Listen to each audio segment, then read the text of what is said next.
ओम. परिवर्तन. बदल येत नाही, तो घडवून आणावा लागतो. अध्याय 32. चांगली नावे ठेवण्याची परंपरा.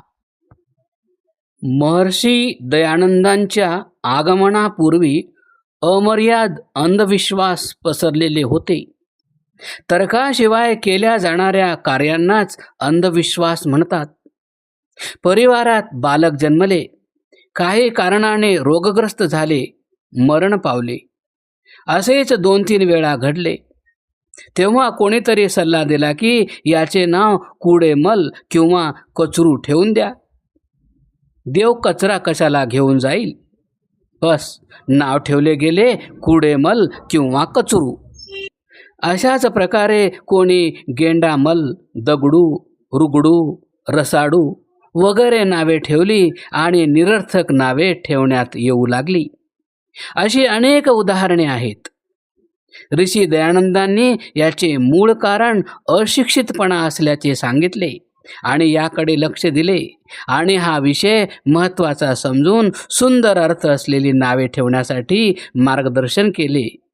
वेगवेगळ्या घटनांमध्ये एकदा भूरा नाव असलेल्या व्यक्तीला भूदेव अशी हाक दिली. तसेच गयादीन नाव असणाऱ्याला म्हणाले, भाऊ, जेव्हा दीनच म्हणजे धर्म निघून गेला तर बाकी काय राहिले? अशी नावे का ठेवता? फतहकरणचे नाव विजयकरण होऊ शकते की नाही? कारण फतह शब्द फारसीचा आहे आणि त्याचा अर्थ विजय आहे. म्हणूनच विजयकरण नाव असणे योग्य आहे. नवजागरण की पुरोधा भाग 2. त्यांना हा विषय इतका महत्त्वाचा वाटला की आपले कालजयी ग्रंथ सत्यार्थ प्रकाश व संस्कारविधी यांच्यातील नामकरण प्रकरणातही त्याचा उल्लेख केला. परिणामस्वरूप एकापेक्षा एक सुंदर नावे ठेवण्याची परंपरा रूढ झाली. त्यांच्या आव्हानामुळे अनेक महानुभावांनी आपली नावे बदलली आणि आपल्या मुलांची नावेही बदलली.